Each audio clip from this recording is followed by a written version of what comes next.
You know what I'm saying? I want to play this clip from Chris Doering before we get into our pick'ems, and we'll talk about that before the pick'ems. But take a listen to this. I think everybody I talk to, I'm so tired of hearing from friends of mine that are outside of the Gator fan base that tell me, "Oh, is your coach on the hot seat? You guys are going to have a hard time winning 6 games this year." You know what? I've been around this team in the spring. I've been out to practice multiple times this fall. I've watched scrimmages. This is not last year's team. This is not the feel around last year's team. This is not the talent of last year's team. This is not the inexperience of last year's team. There's new coaches around as well. This has a very different feel. And when I came on, Coach Napier was talking about how excited he is to go watch this team play. Like, he genuinely likes this team. And I know a lot of people talk about being optimistic and what they want to see, but I've talked to him a bunch since the spring, and I legitimately feel like this is a team that he feels like is a lot different. And I think they kind of relish being the underdog. It's the same storyline everywhere you go, is just how bad Florida is. Well, your basis of how bad Florida is based on last year. It has nothing to do, because there's very few people that have had the access that I've had to seeing what this team looks like in 2020. Here's what's important to note about this. Chris Doran has come on our show and said this. He says it on air, that because he's a Florida great, that if he goes one direction, Florida rips him. The Florida fans rip him. If he goes the other way, he's considered a Florida homer.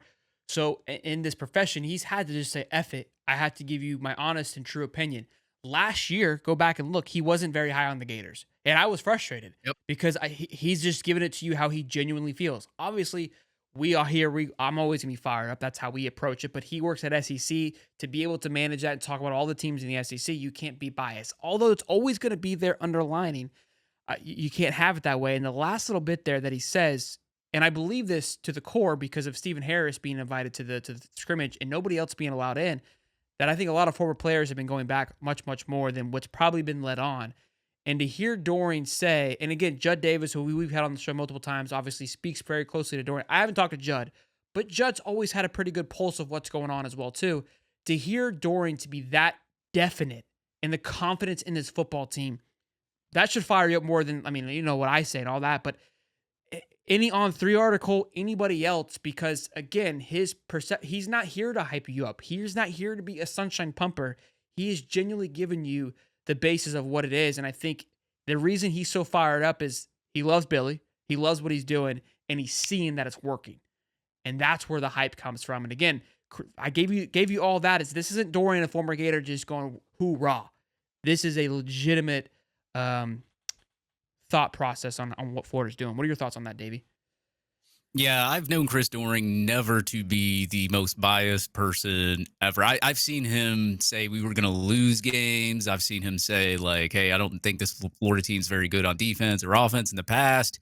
Like, for him to say something like that, and I know he gets a lot more access than any of us do. He gets to see all the practices. He gets to see all the scrimmages. He gets the notes, or he gets videos of everything because he has to do a national job on television. So for him to say something like that, like, I'm fired up about it, but I know it's talking season and I know all that kind of stuff. But like, hey, man, game 1 is Saturday. And for me to hear that on top of looking at this depth chart and I just. Booze is flowing. Days fucked up. It reignites my mind to saying, like, because I've already predicted Florida to win, but it really just reassures me of my pick. So I'm pretty happy. And yeah, this podcast tastes pretty good too. Brendan says how he sounds like you did last offseason. Shout out to Brendan, by the way. It's over here on the table. I can't reach it. He sent me a orange and blue Xbox controller, which is absolutely incredible. We use it on Friday night. Really? I'm playing with yeah, it's so cool. Playing with my uncle. I'm gonna make him use Miami in Gainesville. We'll be doing a live show again. We're gonna be packed all week. There is 900 strong. We are almost 2 hours in, and here's what's left.